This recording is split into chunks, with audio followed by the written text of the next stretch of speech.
ঈশপের গল্প ষড়যন্ত্রের বিপরীত ফল। এক সিংহ বুড়ো হয়ে গেছে, তাছাড়া অসুস্থ। কয়েকদিন ধরে গুহায় শুয়ে আছে সে। বনের পশুরা একে একে এসে তাদের রাজাকে দেখে যাচ্ছে। আসেনি কেবল খ্যাঁক শিয়াল। এক নেকড়ে সিংহ যাতে শুনতে পায় এমন জায়গায় দাঁড়িয়ে অন্য পশুদের কাছে বলতে লাগলো, আমি ভাবছি খ্যাঁক শিয়ালের কথা। আমাদের রাজার এমন অসুখ, অথচ একদিনও এলো না সে তাকে দেখতে। এর মানে কি? এবং মানে হচ্ছে আমাদের রাজাকে সে কিছুমাত্র ভক্তি শ্রদ্ধা করে না, এমনকি গ্রাহ্য পর্যন্ত করে না।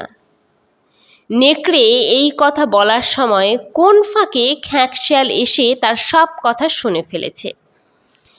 সিংহ এদিকে নেকড়ের কথা শুনে শিয়ালকে দেখেই গর্জে উঠল, বটে রে! শিয়াল তখন অতি বিনয়ের সঙ্গে বললে, মহারাজ রাগ করবেন না, আমার কথা আগে শুনুন। কি তোর কথা? মহারাজ, এই তো বনের অনেক প্রজা আপনার এখানে হাজির আছে। আমার মতো কে আপনার কল্যাণের কথা মাথা ঘামিয়েছে বলুন?